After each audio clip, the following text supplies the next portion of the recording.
Today, you make your very first stitches. Welcome back. If you are brand new, here is our first video that sorts out your tools. But if you have got a hook and some cotton, stay right here. Today we get into the lovely part. You are going to hold your hook, make your first slip knot, and make your first chain. By the end, you will have made something. We'll go slowly. Pause me whenever you need to. Before we pick anything up, shoulders down, roll your wrists once, and take one slow breath. This isn't a test. There are two ways to holding your hook, and both are completely right.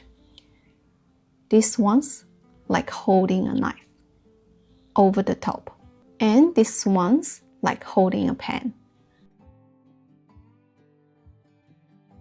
Try both. Keep whichever feels a little less strange. That's the one for you. Now the yarn hand. Pull out a comfortable length of yarn from your ball. This is one strand, but two ends of it matter. This side that leads back into the ball is your working yarn. That's the side we always stitch with. And this loose end in your fingers is just the tail. It never does anything. It only hangs there. Now pick up the tail and let it run over your little finger, across your palm, and over your index finger. Now hold your strand with your thumb and the middle finger. That gives you a gentle bit of hold. Tension just means how firmly the yarn sits, enough that it doesn't flop, not so much that your knuckles go white. It should still slide. And if the yarn keeps sliding loose no matter what you do, rub it once more around your little finger. The extra rubs adds just enough grip, especially with the slippery yarns. One more quiet helper. Whichever grip you choose, one finger of your hook hand reaches forward along the hook to steady things. If you hold it like a knife, that's your index finger. If you hold it like a pen, the way I do, your index finger is busy holding, so it is your middle finger that reaches forward. It rests near the tip, steadies the loop, and guides the work. Your hook hand isn't just holding, it is helping. You don't need to force this as you practice. That finger finds the job on its own. If you are left-handed, mirror me, hook in your left hand, yarn in your right. Everything works exactly the same in reverse. Here's the honest bit. For the first little while, this will feel awkward. That's not a sign you can't do it. Every single person's hands feel wrong at first, and then one day, they just don't. So before we make anything, pause the video here and just hold it for a couple of minutes. Don't stitch. Let your hands get used to the shape. I'll be right here when you come back. Nearly every project you will ever make starts with a little loop on your hook. This is it, the slip knot. Before we make it, pull out a tail about a hand's length. 15 centimeters or so. That spare bit gets tied away at the very end, so give yourself room. I will show you two ways because one always kicks when the other doesn't. Lay the yarn down into a little loop with the tail crossing over the top of the working yarn.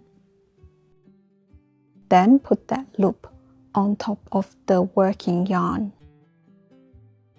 Now reach into the middle of that loop, catch the working yarn,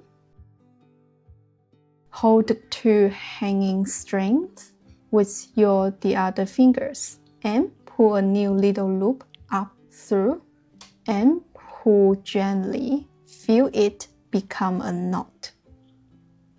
Now slice your hook into that new loop and gently pull the working yarn until the loop comes up to the rest against your hook. That's your slip knot. Or the two-finger way, drag the yarn over your hand with the tail hanging down at the front, and trap that hand's length tail under your thumb so it can't wander. Now take the top strand and wrap it around your first two fingers so the yarn crosses itself into a little X. And you can catch the end with your little finger to keep everything steady. Now the hook. Slice it under one side of the X. Reach over and catch the other side. And pull it through. Slip your fingers out. Give the working yarn a little gentle pull, and the loop settles onto your hook. Same knot, different paths. Use whichever your hands prefer. Now, gentle pull to snug it up, but leave it loose enough to slice along the hook. If it can't move, it is too tight. Just ease it back open. One thing to remember, this slip knot is not your first stitch. It doesn't get counted. It is only the anchor everything else grows from. Now the chain. This is the stitch you will use to begin almost everything you ever make. First, a small thing that matters more than it looks. Hold the base of your slip knot right under your hook with the thumb and the middle finger of your yarn hand. That little pinch is what stops your work spinning around while you stitch. Every few chains, work it back up so it can stay close to the hook. If chaining ever feels impossible, it almost always because this pinch has wandered off. Now the whole move, yarn over, and the direction matters here. Bringing the yarn over the hook from the back towards you like this, and pull it through the loop already on your hook. That's it. That's one chain. So from the back towards you.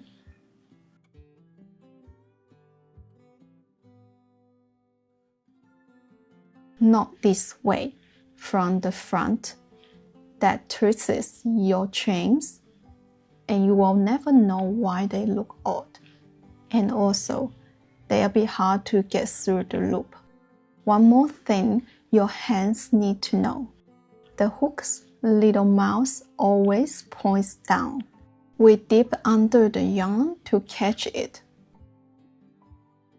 Don't turn it to the other side. Never scoop over the top like a soup spoon. Hook down, dip under, catch. Here is a sneaky one nobody tells you. Where the loop sits on the hook decides how big it is. Let every new loop slide back onto the full thickness of the hook, the shaft. Not just the skinny part tucked under the head. A loop that only ever sits on that skinny part comes out too small, and every chain after it is tight. Yarn over, pull it through, yarn over, pull it through. Find a slow rhythm with it. It's almost like breathing. There's no rush here at all. And when you pull through, pull straight and smooth, no stirring the hook around. Wiggling stretches every chain bigger than you meant. Let's look at what you've made. The front looks like a row of little V's. The back has a line of bumps. That's the back ridge. You don't need to memorize that now. Just remember the front looks like a little V's. We'll use that in a moment. Try to keep them even and loose enough that a hook could slide back in later. Most of us pull too tight when we are nervous. So if anything, be gentle. And if your hand gets tired, stop and shake it out. That's not a sign anything's wrong. People who've done this for years still shake their hands out. One last rescue to know: if the loop slips right off your hook, it happens to everyone, forever. Here's how you pick it up back. Come into the loop on the front, the side facing you, and then look at below your hook. The loop's two legs should hang side by side, with no little twist or cross anywhere between the hook and your chain. If you see any cross at all, whichever kind, the fix is the same. Slip the hook out. Let the loop tangle for a second so it can untwist itself and come back in from the front. It only took a couple seconds. No harm's done. Here's the part that saves you a lot of frustration later, counting your chains. Look at the front, those little V's again. Each V is one chain. We count the V's and only the V's. 1, 2, 3, 4, all the way along. And two things we never count. The loop still sits on your hook. That's not a chain yet. And the slip knot right at the very bottom. That was only the anchor. If you cut those by accident, every pattern will come out a stitch or two shorter, and you won't know why. Let's make a chain of 16 together. That's exactly where the little coaster we build later in the series begins. I will count the first few with you. 1, 2, 3, 4. And then keep going at your own pace.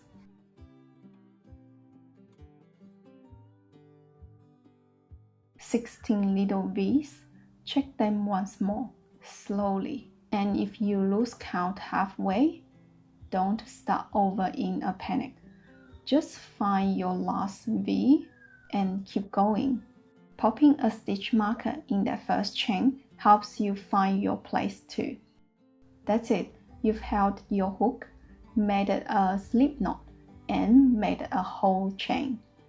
That's real crochet. That's the part most people never get past, and you just did it. Next time, we turn this chain into your first row of stitches, single crochet, and it starts to look like fabric. That's a free cheat sheet just below with everything we did today, so you don't have to hold it all in your head. And here's your homework if you'd like some. Just chains 5 or 10 minutes at a time over the next few days until holding the hook stops feeling strange. You don't need to keep any of it. The chains aren't the point. The practice is. Your hands learn this in days, not hours. Thank you for watching. I will see you next time.